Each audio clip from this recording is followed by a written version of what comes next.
अस्सलाम वालेकुम, कैसे हैं आप? उम्मीद है सब ठीक ठाक होंगे और अपने अपने घरों में खुश और आबाद होंगे। अल्लाह ताला आप लोगों को खुश रखे, आबाद रखे और हर तरह की नागहानी आफ़तों, मुसीबतों और बलाओं से आपको महफूज रखे। आमीन सुम्मा आमीन। तो ये जो व्लॉग मैं आपके साथ शेयर कर रही हूँ, ये वाली जो आप कॉर्निश की क्लिप्स देख रहे हैं, ये कुछ दिन पहले के हैं। तो मैंने कहा मैं आपके साथ शेयर कर दूँ। यहाँ पे हम रात के टाइम आए थे क्योंकि यहाँ पे चाय वगैरह जो है वो थोड़ी पीने का इरादा था। और वैसे भी ये एरिया जो है वो बहुत खूबसूरत लगता है और यहाँ पे सबसे जो इसकी बड़ी खूबसूरती है वो ये मस्जिद है। और फिर ये लाइट्स हैं जो कि सस्ते कैमरे से बनाई हुई हों तो बड़े मज़े की लगती हैं और बहुत अच्छी लगती हैं। और जब भी मुझे लाइट्स इस तरह की नज़र आती हैं तो फिर मैं इसी तरीके से जो है ना उनके साथ करतब करती हूँ, उनको घुमा घुमा के। और यहाँ पे जो सामने का, क्योंकि वो जो बिल्डिंग्स आपको सामने नज़र आ रही है ना, नीचे उन्होंने छोटा सा एक पानी को जो है एक अलग साइड पे जो है वो थोड़ा सा उन्होंने रोक के एक कॉर्निश बनाया हुआ है। तो पीछे सारी बिल्डिंग्स जो हैं उनकी लाइट्स फिर जब पानी के अंदर पड़ती हैं तो बड़ा ही प्यारा लगता है और बहुत अच्छा लगता है। तो बड़ा खूबसूरत ये मंज़र होता है। और हम अक्सर जो है जब हम अबू शगारा में रहते होते थे तो हम अक्सर यहाँ पे आके रात को वॉक किया करते थे और यहाँ से चाय भी पीते थे। लेकिन अभी चूँकि हम थोड़ा दूर हैं तो इतना ज़्यादा जो है वो नहीं आया जा सकता। और फिर बिज़ी भी ज़्यादा हो गए हैं क्योंकि जब शाल माशाल्लाह से आई है तो अब इतना जो है वो घर से बाहर निकलने को या इस तरीके से वॉक करने को इतना दिल नहीं करता। और बस यहाँ पे फिर हमने इंजॉय किया, थोड़ा घूमे फिरे और फिर इशाल को एक छोटा सा बेबी नज़र आ गया तो वो उसके साथ खेलती रही। और फिर खाना वो वॉक करने के बाद जो है फिर खाना वगैरह तो हमने खाया हुआ था तो फिर हमने सोचा कि चाय पी के जाते हैं। तो चाय के लिए ये बहुत ही प्यारा सा एक कैफ़े बोलें आप, छोटा सा कैफ़ेटेरिया है और केटल बनी हुई है। तो यहाँ से हम ज़रूर चाय पीते हैं और इनकी चाय बड़ी मज़े की होती है, बहुत अच्छी चाय होती है। तो फिर हमने ली चाय और इन्जॉय किया काफ़ी चाय को, क्योंकि मौसम जो है वो इतना गर्म अब नहीं रहा। अब जो है रात को मौसम सही हो जाता है। बहुत ज़्यादा जनवरी फरवरी सॉरी जून जुलाई में रात के टाइम भी बहुत गर्मी होती है, बट इस टाइम पे इतनी गर्मी नहीं होती, बल्कि गर्मी नहीं होती, अच्छा हो जाता है मौसम, नॉर्मल सा ठंडा ठंडा।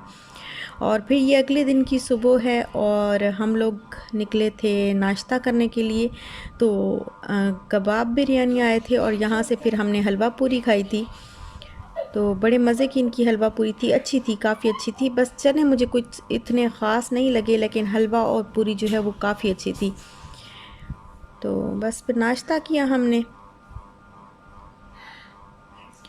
महीने में एक दफ़ा ये नाश्ता तो लाज़मी जो है वो चाहिए होता है।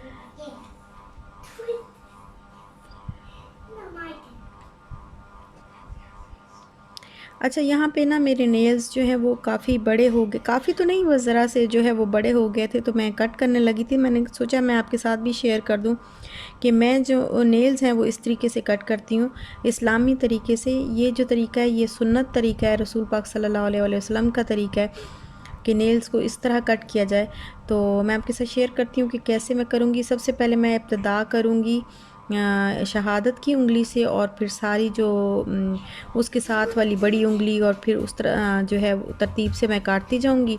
और फिर लेफ़्ट हैंड से जो है वो लेफ़्ट हैंड की जो छोटी फिंगर है ना, फिर मैंने उससे स्टार्ट करना है। अब देखें, पहले मैंने शहादत की उंगली से जो है वो स्टार्ट किया है नेल को कट करना और फिर इसके साथ वाली, फिर उसके साथ वाली, फिर इसी तरह मैं राइट हैंड की चारों फिंगर्स के नेल कट कर लूँगी। और फिर मैं जाऊँगी, ये देखें ये चारों मैंने कट कर लिए। अब मैं जाऊँगी लेफ़्ट हैंड पे और लेफ़्ट हैंड की मैं जो छोटी फिंगर होती है उससे मैं स्टार्ट करूँगी नेल कट करना और इसी तरह करती जाऊँगी। पहले फिर उसके साथ वाली, फिर उसके साथ वाली और फिर उसके साथ वाली। और इन सब को कट करने के बाद मैं फिर लेफ़्ट हैंड का जो थंबनेल है वो कट करूँगी।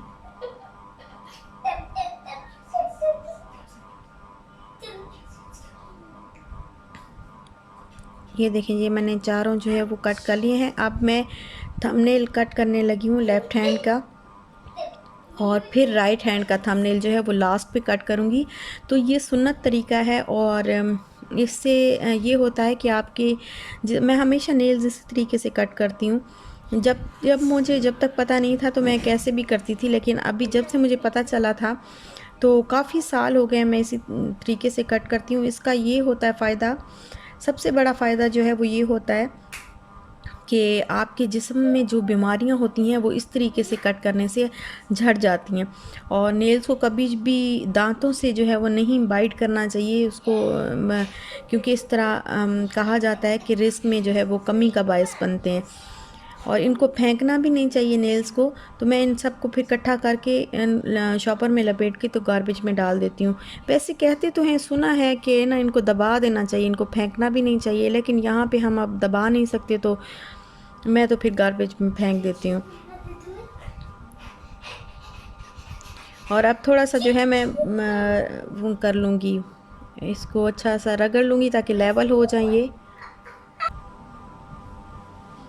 और ये फिर स्टोव जो है वो मैं पहले मैंने सोचा मैं क्लीन कर लूँ। ज़्यादा गंदा तो नहीं हुआ हुआ था, लेकिन फिर भी काफ़ी इसके ऊपर जो है वो दूध गिर गया था थोड़ा, तो उसको मैंने फिर वॉश किया सारा। स्टोव और किचन जो है वो क्लीन किया। और ये फ्रूट्स ना ओवन में लगे हुए थे। वैसे तो हमारे घर इतना फ्रूट नहीं आता क्योंकि मेरी बेटी तो खाती नहीं है, और मैं बस बनाना ज़्यादा ले लेती हूँ, क्योंकि ज़्यादा नहीं, वो भी कभी जब मुझे सीरियल बनाना होता है तो उसमें मैं बनाना ऐड करती हूँ, तो इस वजह से बनाना कभी ना कभी खा लेती हूँ। ज़्यादा फ्रूट्स हम नहीं लेते।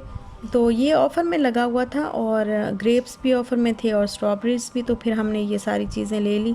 और जब ले आए तो फिर 2 दिन तो ऐसे ही रखा रहा, तो फिर मुझे ख़्याल आया कि मैंने कहा फ़्रूट हम लेके आए थे तो आज फ्रूट चाट बना लेती हूँ। रमज़ान में फ्रूट चाट तो तकरीबन डेली ही बनती है, लेकिन रमज़ान के अलावा कभी कभार जो है वो बन जाती है, कभी दावत हो या कुछ, तो फ्रूट चाट जो है वो कभी कभी बन जाती है, ज़्यादा नहीं बनती। तो फिर मैंने सोचा आज चलो भाई रमज़ान के मज़े ही ले लेते हैं, तो वही बस मैंने अभी फ्रूट चाट बनाई है, बहुत थोड़ी सी बनाई है, बस अपने लिए और अपने हस्बैंड के लिए।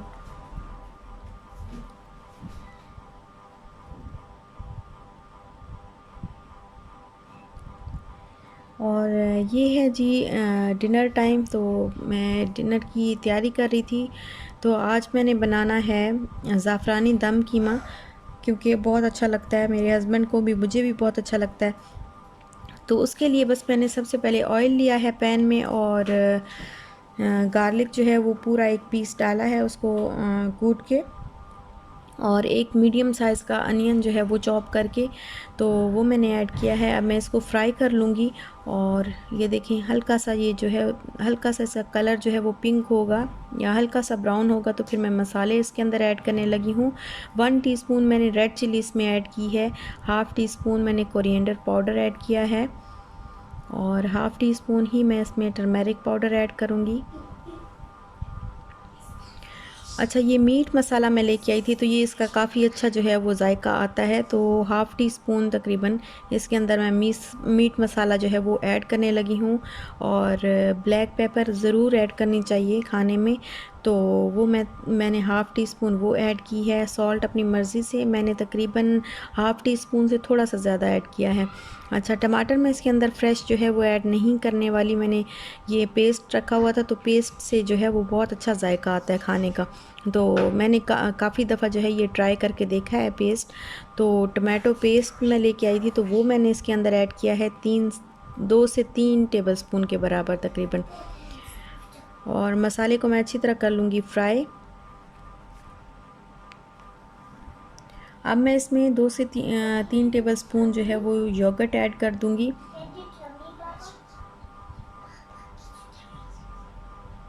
और ग्रीन पीस हैं तो ये मैंने तकरीबन हाफ़ कप के बराबर लिए थे। फ्रोज़न ही मैं यूज़ करती हूँ और फ्रोज़न ही इजी रहता है, तो ज़िंदगी को आसान बनाना चाहिए, कोई मसला नहीं है, फ्रोज़न यूज़ करने में भी कोई प्रॉब्लम नहीं होती।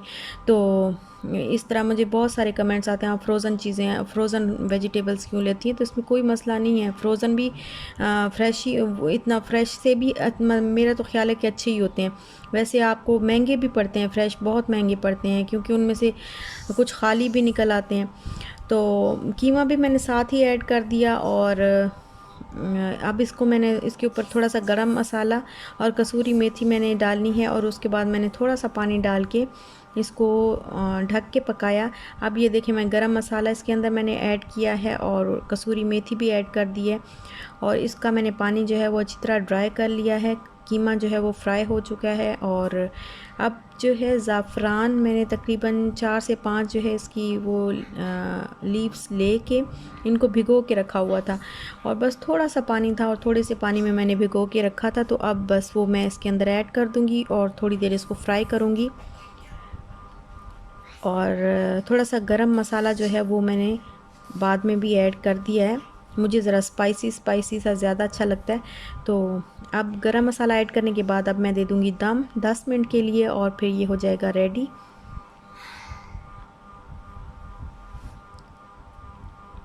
और ये देखें, मैंने इसका दम जो है वो खोला है तो ये देखें बिल्कुल, और बड़े मज़े की खुशबू आती है इससे। ज़ाफ़रानी दम की खुशबू जो है वो बहुत मज़े की होती है। बस अपनी मर्ज़ी से जो है अब गार्निश कर लिया मैंने उसको।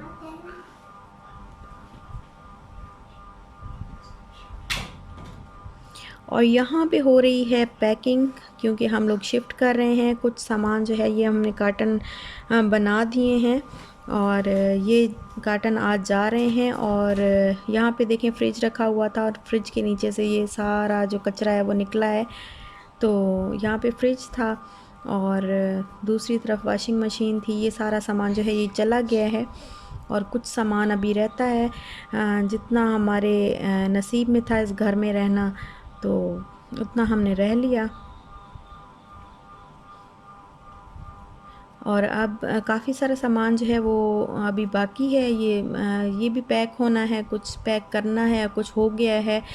तो इंशाल्लाह ये फिर मेरी ना, मैं अभी यहाँ पे ये देखिए ये लगा हुआ था तो ये भी उतारना है। जिस तरह बहुत सारे काम अभी बाकी हैं। और यहाँ पे मैं बना रही हूँ चाय और ये इस घर की आखिरी चाय है। तो इसके बाद जो आप मेरा कुकिंग वाला व्लॉग देखेंगे वो मेरा इंशाल्लाह नए घर से होगा। और अभी जो है ये सारी क्लीनिंग वगैरह तो करके ही जाएंगे, सफाई करके जाएंगे। अभी काफ़ी सारी सफाई भी रहती है, रूम्स का भी काफ़ी सारा मैंने पैक कर लिया है। तो इंशाल्लाह अल्लाह ताला इससे भी अच्छा घर जो है वो अल्लाह ताला इससे भी अच्छा बेहतर करेंगे हमारे लिए। और आपकी दुआओं की मुझे ज़रूरत है, मेरे लिए दुआ करिएगा, मेरी फैमिली के लिए भी। और ये बस इस घर की जो है वो आखिरी चाय बन रही है। और बस यहीं तक था मेरा आज का व्लॉग। अगर आपको अच्छा लगा हो तो लाइक शेयर सब्सक्राइब ज़रूर करिएगा। अपना ख्याल रखिएगा, अपने प्यारों का भी ख्याल रखिएगा। इंशाल्लाह मिलते हैं नेक्स्ट व्लॉग के साथ। तब तक के लिए अल्लाह हाफ़िज़।